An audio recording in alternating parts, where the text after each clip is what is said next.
Bersama Bu Mawin. Bu Ma. Ya, Alif, terima kasih. Kementerian Pelancongan, Industri Kreatif dan Seni Persembahan menyasarkan 1.2 juta pelancong datang ke Sarawak seiring dengan pembukaan semula sempadan negara pada 1 April lepas. Timbalan Menteri Pelancongan, Industri Kreatif dan Seni Persembahan, Datuk Sebastian Ting yakin dengan kemasukan pelancong dari dalam dan luar negara, ia dijangka mampu memulihkan kembali sektor pelancongan yang terjejas teruk akibat pandemik COVID-19. Beliau menjelaskan kementeriannya, Agensi Penguatkuasa dan Kementerian Kesihatan Malaysia telah bersedia dengan pematuhan prosedur operasi standard serta garis panduan dalam menerima kedatangan pengunjung ke Sarawak. Datuk Sebastian ditemui pemberita ketika menyambut ketibaan pertama pesawat Scoot Airlines dari Singapura di lapangan terbang antarabangsa Kuching. Penerbangan berkenaan merupakan penerbangan kedua dari Singapura ke Sarawak selepas lapangan terbang Miri pada Sabtu. Sejak sempadan negara dibuka secara keseluruhannya merekodkan 193 pengunjung telah memasuki negeri ini. Tambahnya lagi, kini penerbangan dari Singapura ke Kuching sebanyak 3 kali seminggu manakala Singapura ke Miri iaitu 2 kali seminggu. Jabatan Penyiaran Malaysia RTM Limbang sekali lagi dipilih sebagai destinasi pertama untuk siri Jelajah Ramadan peringkat Sarawak tahun ini. Pengarah Penyiaran Negeri Sarawak Nasrul Hakim Muhammad Noh berkata, RTM Limbang merupakan salah satu stesen yang sentiasa aktif dalam melaksanakan pelbagai program untuk masyarakat. Saya melihat stesen Limbang merupakan salah satu stesen yang aktif di Sarawak. Itu satu perkara yang bagus sebenarnya. Kerana stesen Limbang banyak idea-idea baru yang dibawa oleh pengurus Limbang yang sentiasa mencipta dan mencari kaedah bagaimana untuk mendekati pendengar-pendengar di Limbang. Beliau turut menggalakkan stesen tersebut untuk mengadakan lebih banyak program yang mendekati pendengar, antaranya seperti program radio di lokasi. Nasrul Hakim menyatakan demikian kepada pemberita selepas melaksanakan solat tarawih berjemaah bersama kaki tangan di Surau An-Nur Bakti RTM Limbang. Tambahnya lagi, beliau berharap agar kesemua stesen RTM di Sarawak akan dapat melaksanakan lebih banyak lagi program yang dapat menyantuni masyarakat setempat. Baik, dalam perkembangan berkaitan usaha sama antara jabatan dan agensi kerajaan serta swasta amat dialu-alukan terutamanya untuk program kemasyarakatan.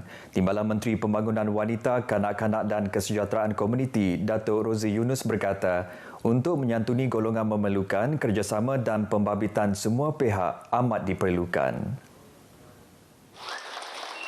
Datuk Rozi menyatakan demikian sempena program Jelajah Ramadan di Kampung Kayu Kapur, Bekenu, Miri.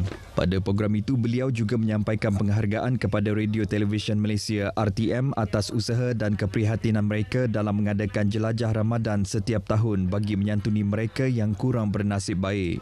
Ujarnya, program kemasyarakatan ini merupakan aktiviti turun padang warga kerja RTM bersama-sama dengan penduduk kampung di kawasan luar bandar. Datuk Rozi berharap agar lebih ramai lagi pihak yang tampil membantu menghulurkan sumbangan dalam aktiviti kemasyarakatan pada masa akan datang. Pada majlis tersebut, beliau turut menyerahkan barangan keperluan kepada 10 penerima hasil sumbangan daripada KM Mobil Sendirian Berhad dan pengusaha-pengusaha stesen minyak Petronas, Miri. Jabatan Penyiaran Malaysia RTM kekal relevan sehingga kini sebagai medium dalam menyampaikan berita dan informasi yang telus kepada rakyat. Timbalan Menteri Infrastruktur dan Pembangunan Pelabuhan merangkap Ahli Dewan Undangan Negeri Samalaju, Datuk Majang Renggi berkata, RTM juga menyiarkan rancangan dan pengisian secara inklusif merangkumi rancangan hiburan, sukan, kebudayaan, motivasi dan kerohanian. Tambahnya, usaha proaktif RTM dalam menyampaikan agenda pembangunan kerajaan terutamanya berkaitan pembangunan perindustrian dan pelancongan di Bintulu wajar mendapat pujian. Secara tidak langsung, hal ini akan memberi pendedahan dan meyakinkan orang luar untuk berkunjung ataupun mencari pekerjaan di Bintulu. Datuk Majang berkata demikian ketika berucap merasmikan majlis sambutan ulang tahun RTM ke-76 yang diadakan di RTM Bintulu. Pada majlis tersebut turut diadakan pentas hiburan yang menampilkan penyanyi-penyanyi popular Sarawak.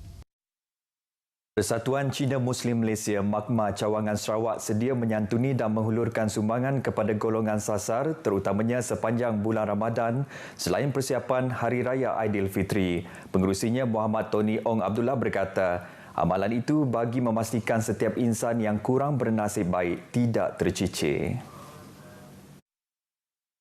During the pandemic for the past 2 years, it really very unprecedented. So we face, our members face some new challenges. So yeah, we have to do things differently to be more agile, to be able to, while meeting our vision and objective, we also want to ensure that our livelihood of those among our members also terjagalah.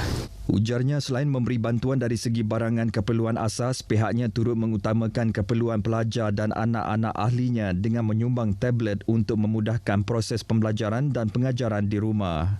Beliau berkata demikian ketika ditemui RTM selepas membuat kunjungan hormat terhadap Premier Sarawak Datuk Patinggi Tan Sri Abang Johari Tonopeng di Wisma Bapa Malaysia Petra Jaya Kuching. Muhammad Tony juga memberitahu pertemuan tersebut adalah bagi menzahirkan penghargaan kepada Premier Sarawak sebagai penaung persatuan berkenaan selama 25 tahun selain memaklumkan mengenai pelbagai aktiviti yang dijalankan selama ini. Makma Sarawak kini mempunyai lebih 600 ahli dengan 20% merupakan ahli bersekutu. Operasian Balai Bomba dan Penyelamat BBP Kidurong yang baharu pada Jumaat lepas merupakan balai bomba kategori D dan ke-9 di negeri ini. Pengarah Jabatan Bomba dan Penyelamat Malaysia Sarawak, Datuk Khairuddin Rahman dalam kenyataan medianya memaklumkan BBP Kidurong ini telah dibina dengan kos sebanyak 1.27 juta ringgit berbanding pembinaan bangunan balai bomba kategori D lain yang hanya menelan kos 7 juta ringgit. Jelasnya ini adalah kerana balai bomba tersebut dibuat melalui perolehan bangunan komersial termasuk kos perolehan tanahnya. Datuk Khairuddin turut memberitahu seramai 28 orang yang terdiri daripada pelbagai pangkat ditugaskan di BBP Kidurong ini selain balai berkenaan dilengkapi dengan kekuatan aset seperti jentera pemadam kebakaran, jentera utiliti dan bot penyelamat. Tambah beliau lagi, dengan adanya balai bomba ini, ia diharap mampu meningkatkan pencapaian tempoh bertindak jabatan dan dapat dimanfaatkan oleh masyarakat setempat, khususnya di kawasan Kidurong. Baik saudara, sekian berita dari Sarawak. Salam keluarga Malaysia. Kita kembali bersama Alif di Angkasa Puri. Silakan Alif. Baik, terima kasih Buma.